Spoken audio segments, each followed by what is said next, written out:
صلى الله عليه وسلم وعلى آله وأصحابه الكرام ثم إلى حضرة والدينا ولمشايخنا ومعلمينا وحسن وخصوصا إلى مسلم هذا الكتاب خصوصا الفاتحة. أعوذ بالله من الشيطان الرجيم. بسم الله الرحمن الرحيم. الحمد لله رب العالمين. إياك نعبد وإياك نستعين اهدنا الصراط المستقيم غير المغضوب عليهم ولا الضالين.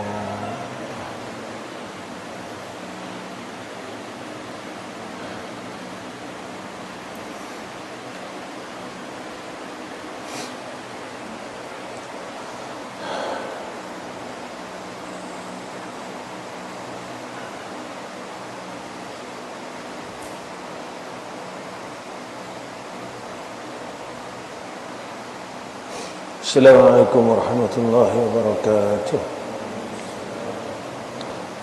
Alhamdulillah rabbil alamin wassalatu wassalamu ala asyrafil anbiya'i wal mursalin wa ala alihi wa sahbihi ajma'in. Rabbi ishrah li sadri wa yassir li amri wahlul 'uqdatam min lisani yafqahu qawli. Amma ba'd. Qala musannif rahimahullahu ta'ala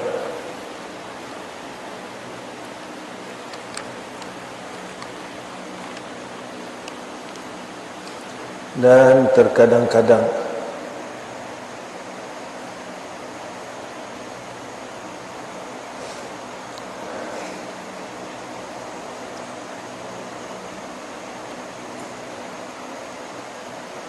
terberanaklah, mana terhasillah dan terjadilah pemalas dan segan itu daripada penyakit balgham. Penyakit balgham ni satu campuran daripada campuran tubuh badan yang 4 dan daripada basah-basahan tubuh badan yang hasil daripada banyak makan. Balgham ni terlalu banyak. Setengah yang mengatakan balgham ni banyak kahak, disebabkan banyak makan. Jadi bila malas ni, bila makan tu banyak, makan banyak jadi pemalas, kan? Jadi bila pemalas jadi balgham pun banyak, bila balgham banyak penyakit pun banyak, Dan bermula jalan bagi mensedikitkan balgham itu mensedikitkan makanan yang dimakan. Dikatakan telah bersetujuan 70 nabi-nabi atas mengatakan bahawasanya banyak pelupa itu kerana banyak balgham, dan banyak balgham itu kerana minum air, dan banyak minum air itu kerana banyak memakan makanan. Jadi asbab banyak makan ni dia boleh jadi pelupa. Banyak makan ni, orang banyak makan ni dia pelupa banyak. Bila balgham banyak, pelupa jadi banyak.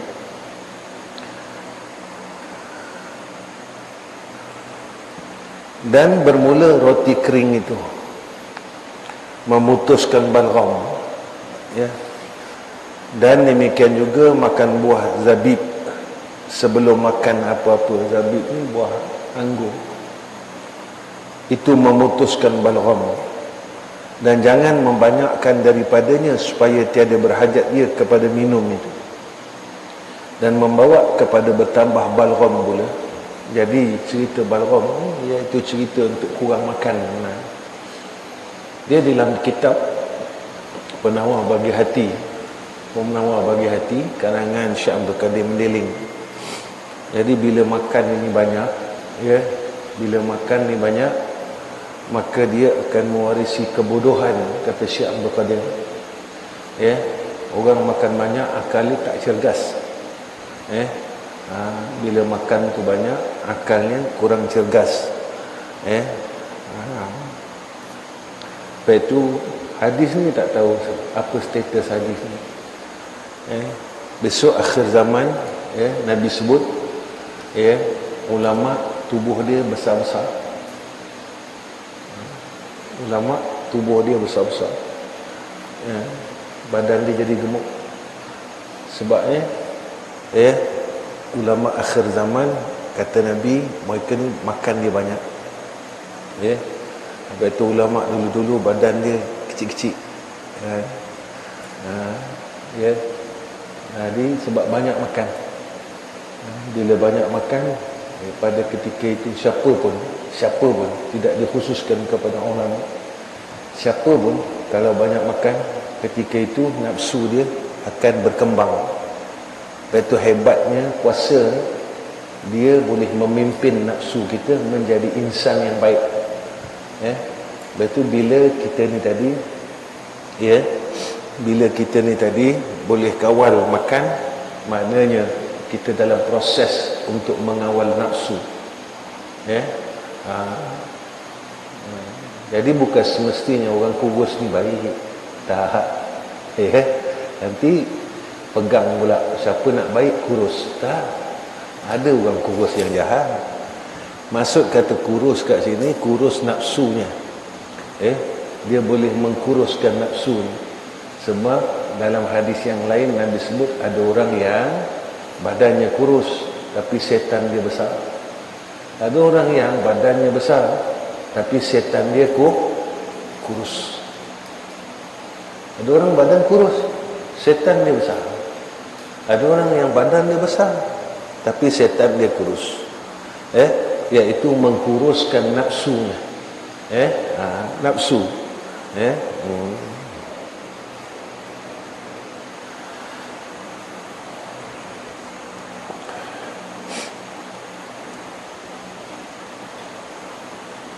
Dan jangan membanyakkan daripadanya supaya tidak berhajat kepada minum dan membawa kepada bertambah balgam. Dan bermula bersugi itu mensedikitkan balgam.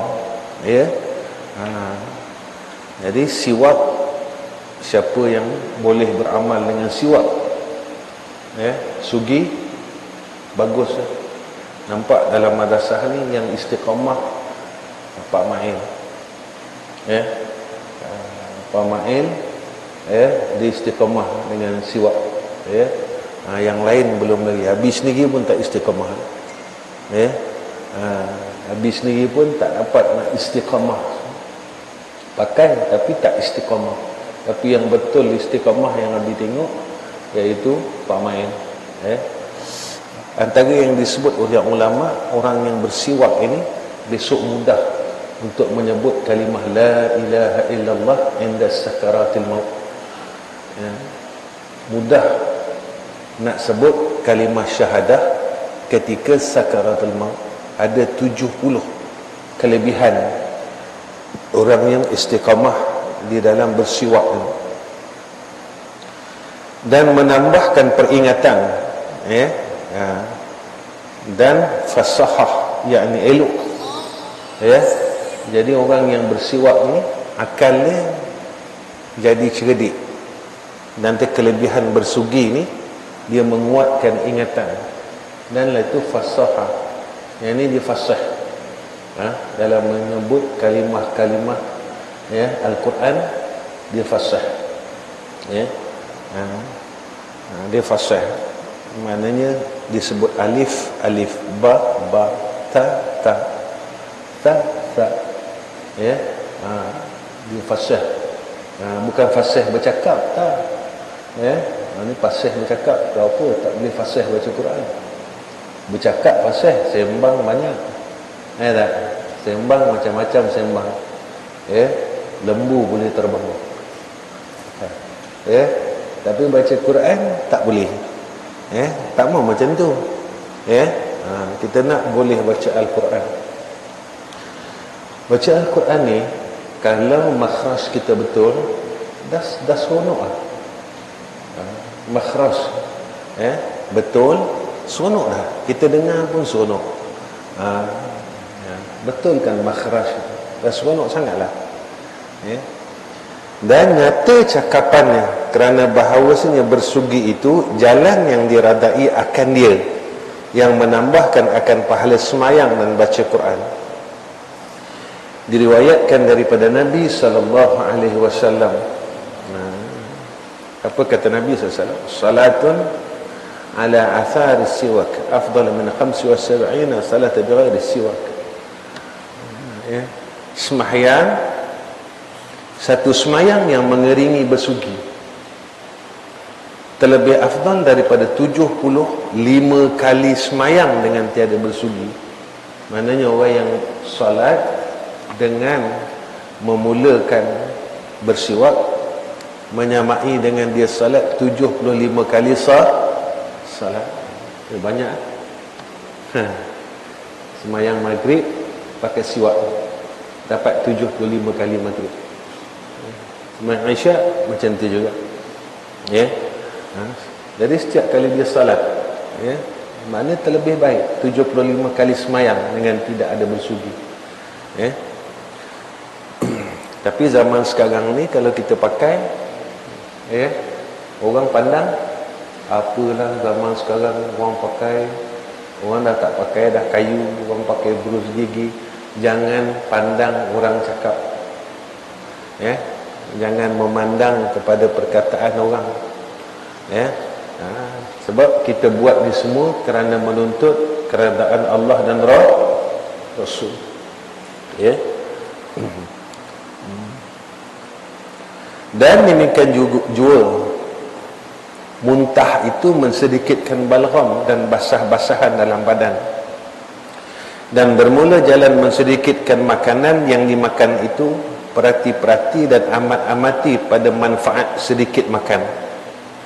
Ya, jadi macam mana nak elak daripada banyak makan?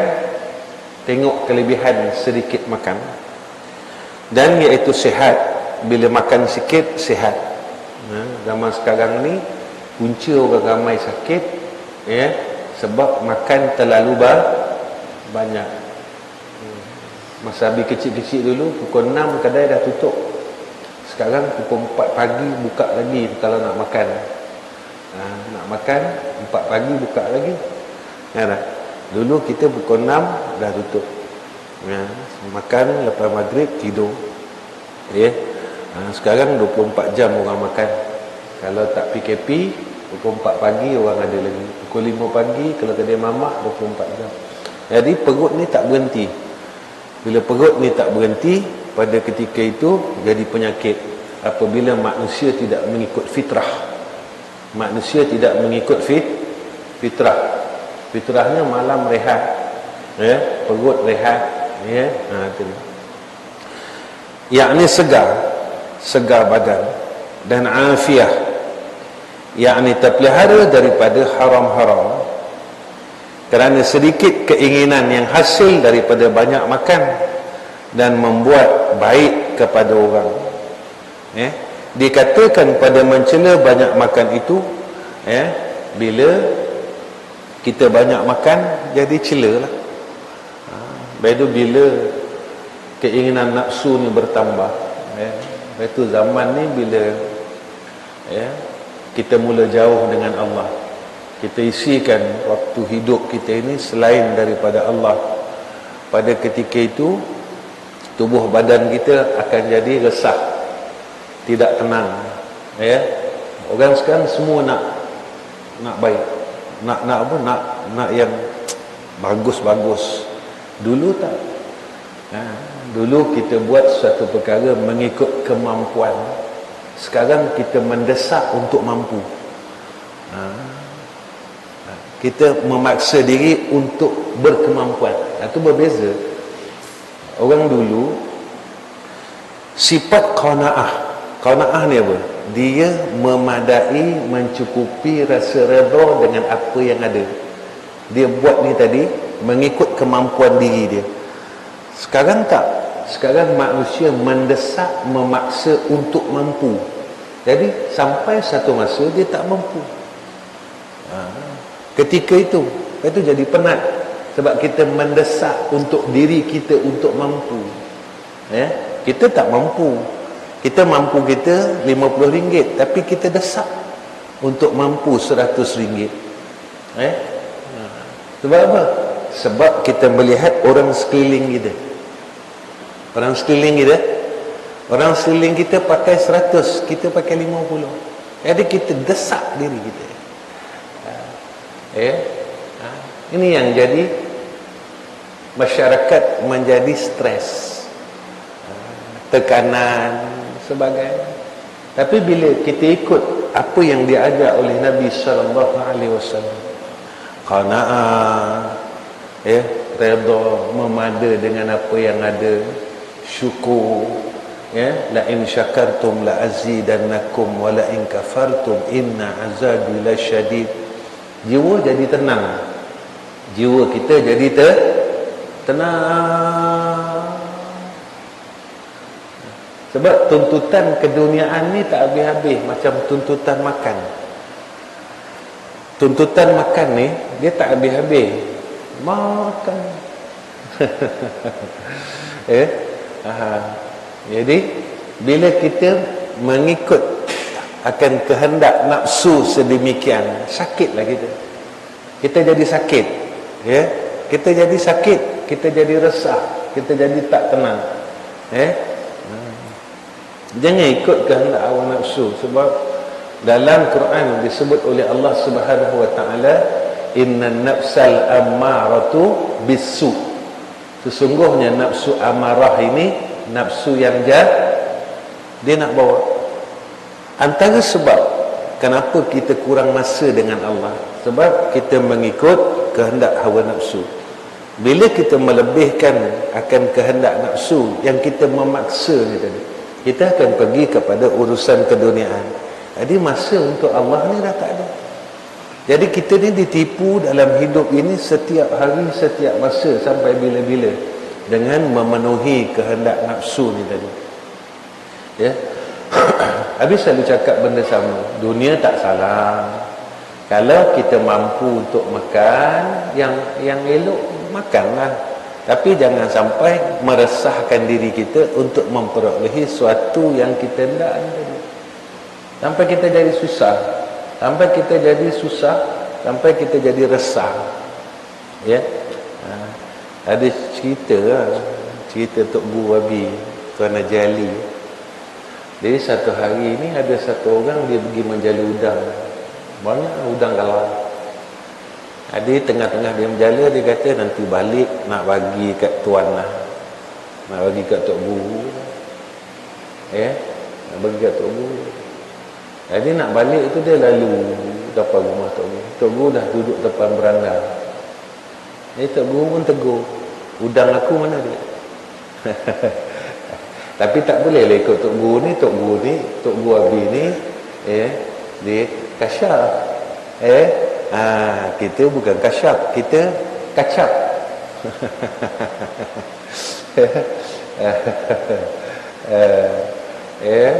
Zikir tak banyak apa tadi, orang zikir ribu-ribu sehari. Kita zikir, bukan zikir tak ada ribu-ribu, cakap ribu-ribu kalimah. Zikir tak ada, sembang ni ribu-ribu kalimah. Dia orang, sebab itu kita tak dapat seperti mana mereka dapat.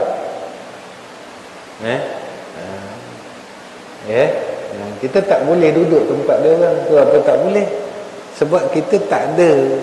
Kita bukan zikir ribu-ribu, cakap ribu-ribu. Kalimat yang keluar daripada mulut kita ribu-ribu kalimat. Mereka ni bercakap, bersembang kurang, berzikir banyak. Jadi orang yang zikirnya banyak, ingat Allahnya banyak, sebab Nabi sebut dalam hadis kita, siapa yang mengingati Allah, Allah akan mengingati dia. Dalam Quran pun ada, dalam Quran kan, uzkuruni azkur, ingat aku akan ingat ke kamu. Dalam hadis Nabi sebut, jangan tinggalkan Allah, nescaya Allah tidak akan meninggalkan kan. Dan Allah tak akan tinggalkan kita waktu senang, waktu susah. Jika mana kita tak meninggalkan Allah, tak melupakan Allah, waktu kita senang, waktu kita susah. Waktu senang kita tak lupa Allah, waktu kita susah tetap kita tak melupakan Allah, lalu Allah tidak akan melupakan kita. Cuma perangai manusia, bila dia susah, dia ingat Allah. Bila dia senang, dia lupa Allah. Dia rasa kesenangan itu daripada usaha dia, bukan daripada anugerah Allah. Sama juga masa dia bodoh, dia ingat Allah, kan? Tapi masa dia dah pandai, dia rasa ini hasil daripada penat-penat aku belajar.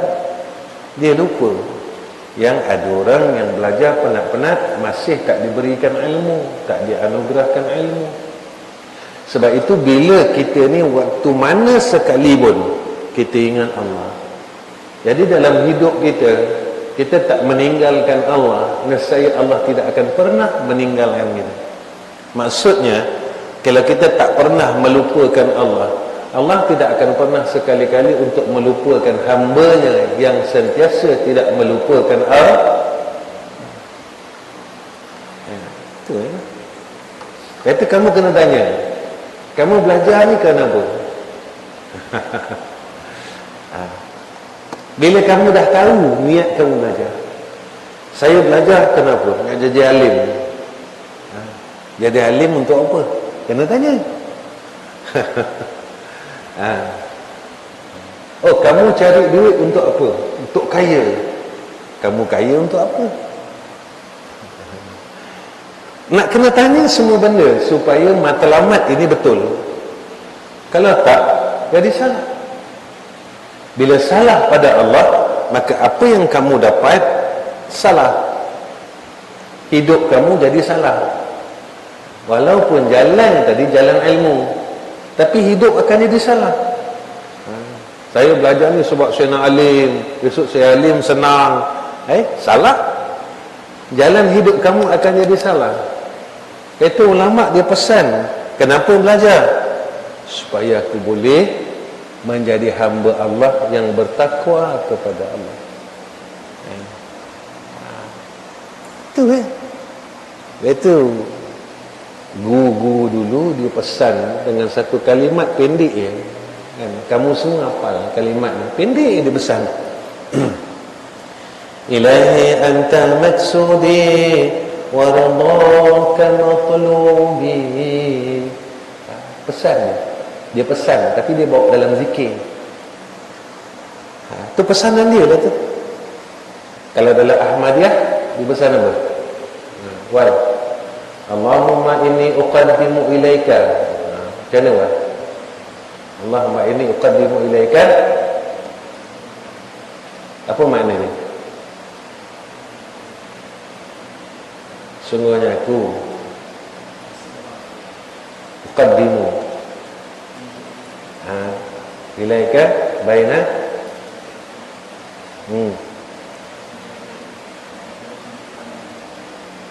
baik. Dia punya rumusan makna itu panjang sangat sampai awal pun ni pusing-pusing. Apa rumusan?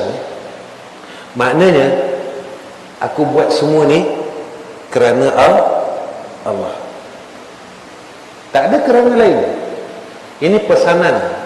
Sebenarnya apa yang diatur oleh ulama kepada kita satu mesej yang besar yang perlu kita pegang. Yang perlu kita pegang. Sebab tu ilahi anta maksudi. Kalau dalam tarikat Naqsyabandiyah, Allah ilahi anta maksudi wa ridhaka matlubi. Setengah mursyid, setengah guru ditambah a'tini mahabbataka wa ma'rifataka. Amana ilahi anta maksudi. Tuhanku, engkau yang aku maksudkan. Amalan ini kerana engkau ya Allah. Aku belajar kerana engkau. Wa ridhaka matlubi. Dan yang aku tuntut redha engkau. Ya Allah, redhakan aku. Kalau guru lain ada yang ditambah. A'tini, kurniakan kepada aku mahabbatak, kasih sayang, wa ma'rifatak, dan mengenal akan kau. Jadi bila kita menuntut ilmu kerana menuntut akan redha Allah, lalu Allah sayang kita. ya, lalu Allah kurniakan kepada kita mengenal akannya. Pada ketika itu hidup kita seronok sebab kita di dalam kasih sayang Allah. Anak yang ibu bapa dia sayang seronok tak? Seronok lah. Anak dia tak minta baju, dah dibagi baju. Anak dia apa makanan kegemaran anak dia, dia masakkan.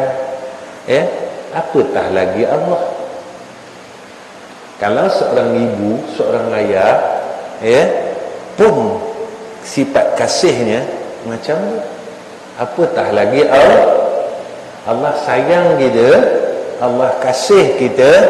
Jadi segala keperluan kita dicukupkan oleh Allah, walaupun pada ketika itu kita belum meminta.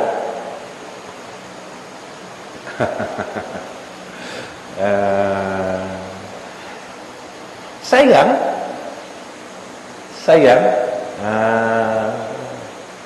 Tapi selalu pesan benda sama, tuntutlah keredaan Allah agar mendapat kasih Allah. Bila Allah sayang kita, Allah musta'an.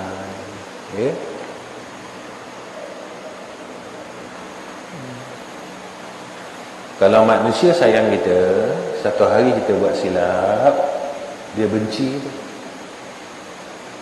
Cukup satu je silap, tak payah banyak silap kita buat, satu je. Hari ini dia sayang sangat kita, satu je dia nampak aib kita, dia habiskan seluruh kebaikan kita. Ini manusia.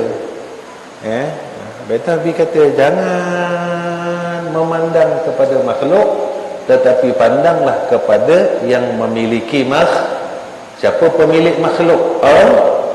Allah. Itu ketika Nabi di Taif, Nabi kena baling batu, darah-darah Nabi doa, ya Allah, kalau penduduk Taif ni tak suka aku tak apa, tapi jangan kau tak suka aku ya Allah. Sayyidina Jibril sampai berkata kepada Rasulullah, ya Muhammad, hendakkah aku hapuskan semua penduduk Taif? Nabi kata jangan. Jika sekarang penduduk Taif tidak beriman kepada Allah dan Rasul, mungkin keturunan mereka beriman. Tengok sekarang Taif macam mana. Ini hebatnya kasih Nabi, sayangnya Nabi kepada umatnya. Kalau ikut bolehlah kan, geram punya pasal kan. Kalau kita macam mana?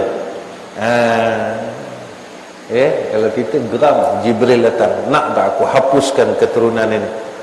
Jangan kata keturunan habis langsung. Kalau kita kan, sebab kita orang jahat.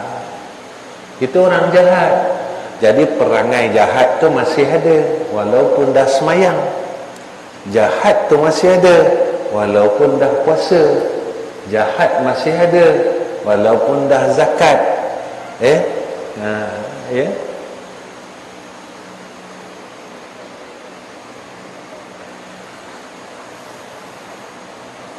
Maka kecelaan kemudian kecelaan ni. Celaka seseorang itu kerana makanannya. Tak ada yang bahagia langsung, semua cela. Rupanya makanan ini suatu kecelaan. Nak pula sekarang makanan kita tak tentu. Tak tentu, macam-macam makan. Ada yang dah bertahun-tahun makan, tiba-tiba benda tu haram kan. Jadi macam mana manusia tak jadi jahat bila makanan yang masuk dalam tubuh badan dia makanan yang haram. Maksudnya baris yang pertama sangat mencerca dan mencela banyak makan hingga diulang-ulang katanya 3 kali. Dan maksud baris yang kedua, bahawasanya keadaan seseorang jadi cilaka itu kerana makan yang membawa kepada banyak keinginan, yang membawa kepada mengerjakan maksiat yang tertegah pada syarak. Bila makan banyak, ketika itu nafsunya pun luas, besar. Ketika nafsunya jadi besar, maka mendorong kepada berbuat maksiat. Jadi kenapa orang jahat? Sebab makan banyak. Lepas tu bulan puasa orang baik buat makan sikit, kan? Bila makan banyak, nafsu jadi besar. Bila nafsu jadi besar, maksiat jadi ringan dan ibadat jadi berat. Lepas tu Nabi dalam kitab Penawar Bagi Hati itu disebut oleh Syekh Abdul Qadir, bila makan banyak, badan jadi lemah untuk berbuat ibadah. Ada makan banyak, tak ada ruang perut kita untuk lapar. Perut ni rasa lapar tak ada, kenyang. Kenyang.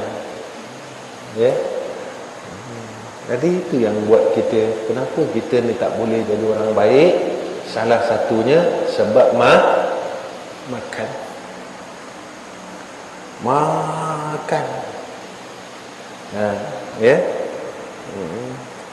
Orang tak susah hati sebab ibadat, tapi orang susah hati sebab tak makan. Bila makanan ini jadi banyak, orang mula jadi tamak. Tamak. Makan tak salah, tapi jaga agar makanan ini tidak menjadi sebab kita dicela oleh Allah Subhanahu wa ta'ala.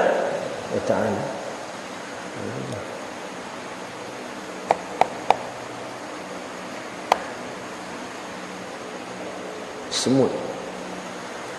Diriwayat daripada Nabi alaihissalatu wassalam bahawa bersabda ia, Nabi sallallahu alaihi wasallam, salasatun yabghadahumullahu ta'ala min ghairi jurmil akul wal bakhil wal mutakabbir. 3 macam manusia murka akan mereka itu oleh Allah Ta'ala daripada ketiadaan dosa yang banyak, daripada ketiadaan dosa. Yang banyak makan,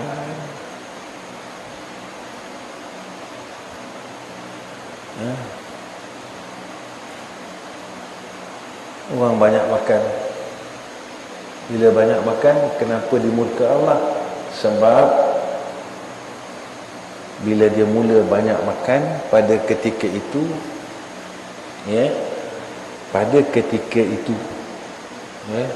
dia tidak mengira mana yang halal, mana yang haram. Kadang kita tengok kan,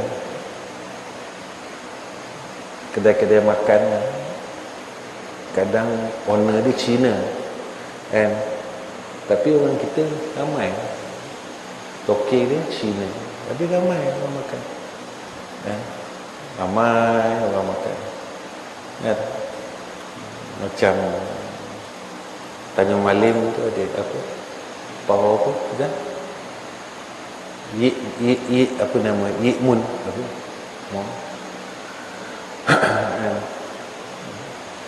Walaupun kata tak ada halal jakim, tapi ramai orang kita lah, orang Melayu ada makan, kopi tiam, ramai orang makan. Ramai orang yang makan walaupun tak ada halal yang disahkan oleh jakim, kan?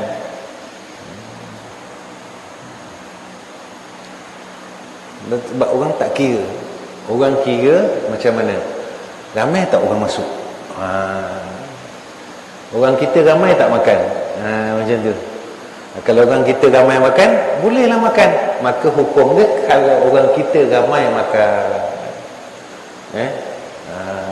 Dia bukan kira tu, dia kira halal tak benda tu.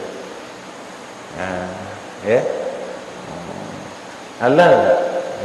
Benda tu halal tak? Pada syaratnya halal.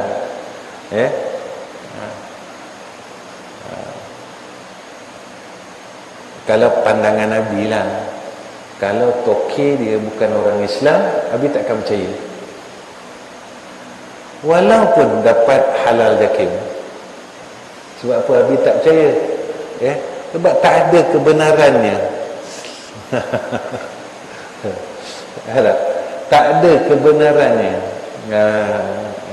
Tak ada janji Nabi orang bukan Islam ni benar. Itu asal ya tak berani. Maknanya cara basuh ayam dia macam mana kan? Memanglah dia beli ayam pada orang Islam, tapi cara basuhnya ikut fiqah tak? Ya tak? Cara basuhnya, cara masaknya, belinya itu ada tak akad jual belinya, semua kena ikut. Maknanya kalau tidak terdesak, janganlah suka makan di kedai. Kalau tidak satu keperlu, ini muka dia je. Jika tidak satu keperluan, tak terdesak, masaklah sendiri. Dan kalau boleh. Itu dulu antara asbab kenapa kasih sayang itu diangkat daripada keluarga. Kita dulu macam Abi lah, mak kita masakkan. Dulu mana ada nak beli kat kedai, Food Panda ke GrabFood, mana ada. Dulu mana ada kan. Jadi semua orang masak. Masak, buat sekodok pisang tu pun gaul pakai tangan kan. Mak dulu dia pakai tangan. Mana ada pakai senduk, tak ada. Orang sekarang tak, dia kalau pakai tangan jijik je kan. Ibu kita yang pakai gaul, ibu kita gaul pakai tangan. Jadi gaul pakai tangan, air tangan ibu ni tadi. Jadi semua anak-anak makan. Lepas tu kasih tu dia.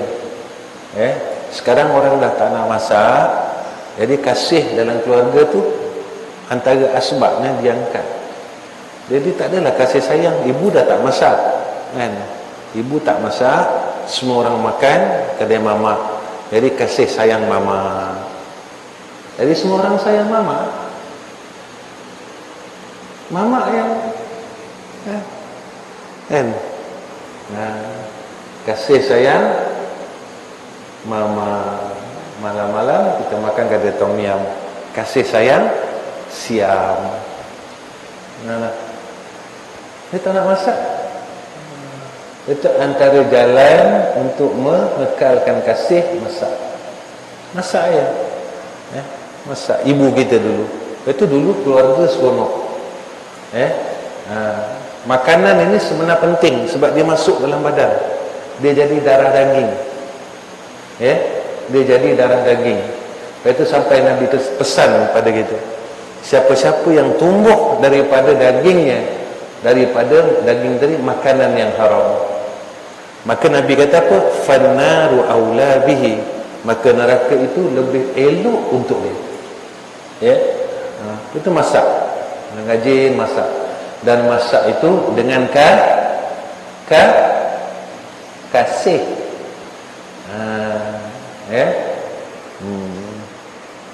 Nah, tengok kamu kan, tengok Bob masak dengan kasih sayang.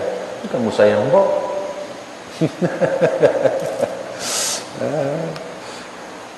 Allahul musta'an. Dan yang penyayang apa ni? Sayang harta. Wal bakhilu. Allah murka kepada orang yang sayang dunia. Orang bakhil. Betul habis saran kat kamu, Jangan bakhil, jangan kedekut dengan apa yang Allah anugerahkan atas kamu. Sebab kena ingat, apa yang ada pada kita adalah pemberian Allah. Dan takkan pernah rugi orang yang bersifat pemurah dalam hidupnya. Sebab apa tak pernah rugi? Sebab janji Allah macam tu. Janji Allah macam tu. Oh, saya tak boleh nak sedekah macam orang lain. Gorenglah sekodoh, bagilah orang sebelah. Itu pemurah. Sampai kalau adab berjiran, kalau dalam adab berjiran, masak, kena bagi orang sebelah. Sebab orang sebelah dah cium bau masakan gitu. Macam Zizan masak, Aman bau, kena bagi ya, hantar sikit kat Aman. Nanti Aman masak, bau sedap, Aman tak bagi pula. Janganlah marah. Kita aja bagi, dia tak nak bagi. Jangan macam tu. Sebab pintu syaitan ni akan terbuka. Eloklah kita buat baik. Pada ketika kita mula dah buat baik, ketika itu syaitan datang. Kita je nak bagi, dia tak pernah bagi kita. Syaitan dia hapuskan amalan tu. Senang ya. Kerja syaitan ni, dia standby. Syaitan ni kerja dia standby. Macam mana aku nak cari peluang, habiskan. Dia standby je. On duty dia panggil. Macam mana dia nak habiskan amal baik kita? Kita dah penat-penat, dengan sekejap, dengan sedikit, dengan masa yang ringkas, dia habiskan seluruh amalan kita. Tak apalah, walaupun kita bagi orang tak balas, kan? Sebab kita nak buat baik dan menjadi baik ini susah. Ini kalau adab berjiran. Ini dalam kitab Syirah Salikin, tak silap Abi, disebut tentang adab berjiran. Lepas tu orang dulu, apa yang mereka buat, orang tua dulu, mereka tak sebut ini ada dalam kitab, tapi mereka beramal dengan ilmu. Pasal tak, kalau dulu kita nak bawa balik buah ke, mak kita kata sorok sikit, selindung dalam kain sikit, nanti orang sebelah nampak. Nampak tak? Ketika dia nampak tu, kita kena bagi. Ketika nampak, lepas tu orang tu jaga jangan sampai orang lain teringin. Orang lain teringin. Anak orang lain tengok, sedapnya rambutan, kan? Tapi keluarganya tak mampu. Tapi kecelaan itulah yang dibuat oleh orang sekarang. Kan? Orang sekarang dia masak sedap-sedap, dia makan dengan anak isteri dia. Ini resepi western.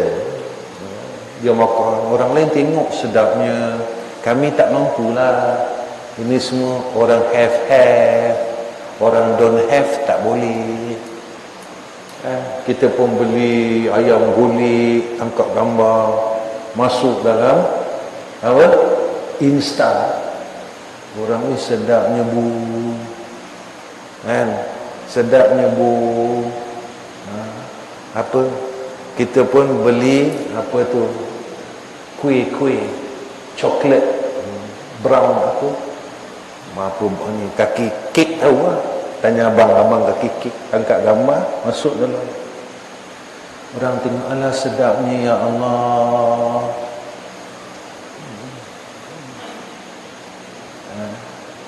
Orang dulu ikut ilmu, ada adab jiran, ya, dengan jiran ada adab.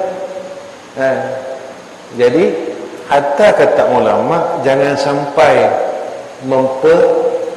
menyakiti akan hati fuqara dan masakin.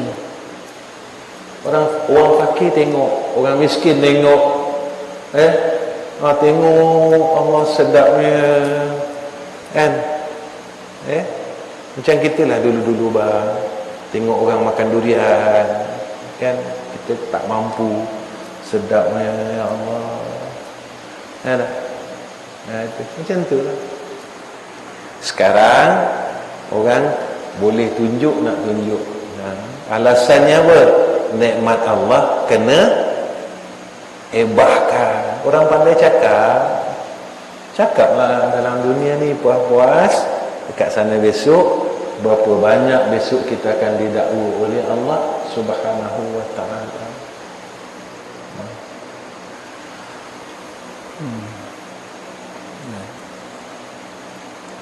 Dan yang membesar dirinya, Allah murka kepada orang yang sombong, sombong dengan anugerah Allah. Padahal yang kita sombong ni anugerah Allah. Kita ada harta tu anugerah. Kita ada ilmu ni anugerah. Kita ada apa pun, ni semua anugerah. Baik, sampai sini je dan setengah. InsyaAllah malam besok kita akan masuk pasal sikit lagi nak habis. Lebih baca ni 10.30. Jadi kita sambung malam besok. Dan malam besok kita akan mulakan tentang pendapat ulama dan hadis untuk memulakan suatu pekerjaan. Sampai itu. Cukup. InsyaAllah. Ngaji tak boleh banyak-banyak. Faqillan fasara jamalan. Sikit-sikit, lama-lama jadi bukit. Yang penting kamu dapat apa yang Abi ceritakan dan beramal. Abi pun beramal sama-sama. Abi beramal, kamu beramal. Kalau kamu beramal, Nabi tak beramal, tak kena. Kamu beramal jadi lebih baik dan Nabi pun beramal, Abi jadi lebih baik. Tapi kamu mana baik, yang tak baik Abi. Ya tak? Kamu baik, yang jahat Abi. Itu kan? Jadi bila kamu kena usaha jadi orang baik, insya-Allah Allah akan sentiasa bersama-sama dengan orang yang berusaha untuk mengislahkan diri. Masa kata bersama, sentiasa dalam rahmat Allah, dalam pertolongan Allah, dalam rahmat Allah, dalam pandangan Allah. Baik. Wa akhiru kalam, assalamualaikum warahmatullahi wabarakatuh. Bismillahirrahmanirrahim. Alhamdulillahirabbil alamin. Wassalatu wassalamu ala asyrafil anbiya wal mursalin wa ala alihi washabbihi ajma'in. Ya Allah, tolong kami dalam segala perkara dalam hidup kami ni ya Allah. Sama ada perkara itu perkara dunia kami dan perkara akhirat kami ya Arhamar Rahimin. Ya Allah, istiqamahkan kami dalam kebaikan, berbuat kebaikan, dan ikhlaskan setiap amalan yang kami lakukan hanya semata-mata kerana-Mu ya Allah. Ya Allah, jika kami berpaling daripada keikhlasan, ingatkanlah kami ya Allah, bimbinglah kami ya Allah, tegurlah kami ya Arhamar Rahimin. Ya Allah, mudahkan segala urusan kami, selesaikan segala masalah kami. Ya Allah, sihatkanlah penyakit di antara kami ini ya Arhamar Rahimin, dan penyakit yang penyakit yang telah Engkau anugerahkan atas kami, angkatlah mudaratnya dan sihatkanlah ia ya Allah ya Arhamar Rahimin. Ya Allah, Rabbi shfina min kulli da' wa afina minal bala wal waba. Rabbi shfina min kulli da' wa afina minal bala wal waba. Rabbi shfina min kulli da' wa afina minal bala wal waba. Wassallallahu ala sayyidina Muhammad wa ala ali sayyidina Muhammad walhamdulillahi rabbil alamin. Taqabbalallahu minna wa minkum.